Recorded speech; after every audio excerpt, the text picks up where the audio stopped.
నమస్తే ఫ్రెండ్స్, నా మాట ఫుడ్ ఛానల్కి స్వాగతం. ఈరోజు వీడియోలో టేస్టీగా ఉండే ఎన్నో పోషకాలున్న చిక్కుడుకాయ కర్రీ తయారీ విధానం చూద్దాం. చిక్కుడుకాయ కర్రీ తయారు చేసుకోవడానికి ముందుగా చిక్కుడుకాయలు, పచ్చిమిర్చి, టమాటా 2-3 సార్లు వాటర్ వేసి బాగా కడిగి నీళ్లు వడిసే గిన్నెలో వేసుకోవాలి. తర్వాత ముందుగా జార్లో పచ్చిమిర్చి వేసి గ్రైండ్ చేసుకోవాలి. తర్వాత పొట్టు తీసిన వెల్లుల్లి వేసుకోవాలి.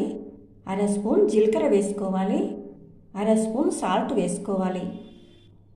మూత పెట్టి గ్రైండ్ చేసుకోవాలి. గ్రైండ్ చేసిన తర్వాత ఈ విధంగా ఉంటుందండి.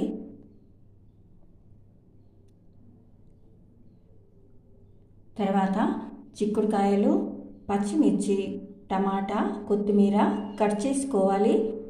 వెల్లుల్లి దంచి పక్కన పెట్టుకోవాలి. పచ్చిమిర్చి గ్రైండ్ చేసి తీసుకోవాలి. తర్వాత కట్ చేసిన చిక్కుడుకాయలు ఈ విధంగా కుక్కర్లో వేసుకోవాలి. కొద్దిగా పసుపు వేసుకోవాలి. చిన్న గ్లాస్తో వాటర్ వేసి మూత పెట్టి 1 విజిల్ వచ్చే వరకు ఉడికించుకోవాలి. గిన్నెలో అయినా ఉడికించుకోవచ్చండి. చిక్కుడుకాయలు ఉడికిన తర్వాత ఈ విధంగా ఉంటుందండి. ఈ చిక్కుడుకాయల్లో iron, calcium, magnesium, C vitamin ఉంటాయండి. బరువు తగ్గాలనుకునే వారికి చిక్కుడుకాయలు చాలా బాగా ఉపయోగపడతాయి.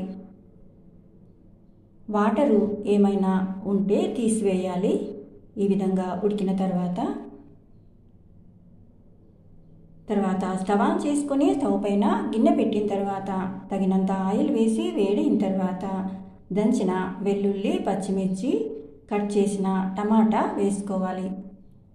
తర్వాత కట్ చేసిన కొత్తిమీర వేసుకోవాలి. ఈ విధంగా కలుపుకోవాలండి.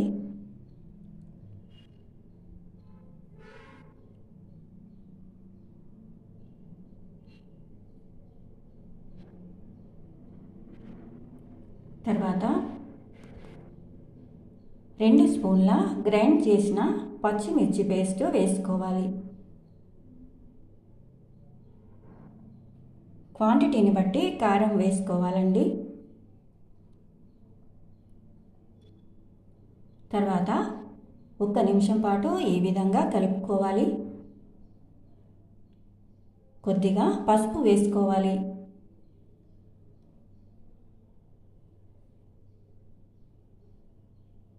తర్వాత ఉడికించిన చిక్కుడుకాయ ముక్కలు వేసుకోవాలి.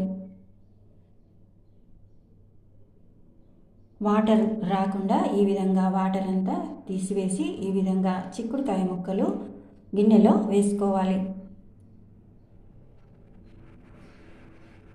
తర్వాత ఈ విధంగా 1 నిమిషం పాటు కలుపుకోవాలి.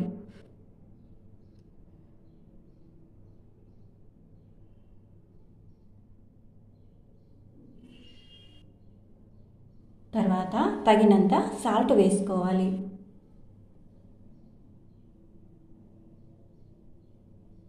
తర్వాత మరో నిమిషం పాటు ఈ విధంగా ఫ్రై చేసుకోవాలి. తర్వాత ఈ విధంగా ఉంటుందండి. చివరగా కొత్తిమీర వేసుకోవాలి. అంతే అండి, చిక్కుడుకాయ కర్రీ రెడీ అయిపోయింది. వైట్ రైస్లోకి, చపాతీలోకి చాలా బాగుంటుందండి. ఈ వీడియో మీకు నచ్చితే లైక్ చేయండి, షేర్ చేయండి. నా మాట ఫుడ్ ఛానల్ని సబ్స్క్రైబ్ చేసుకోండి. Thank you for watching.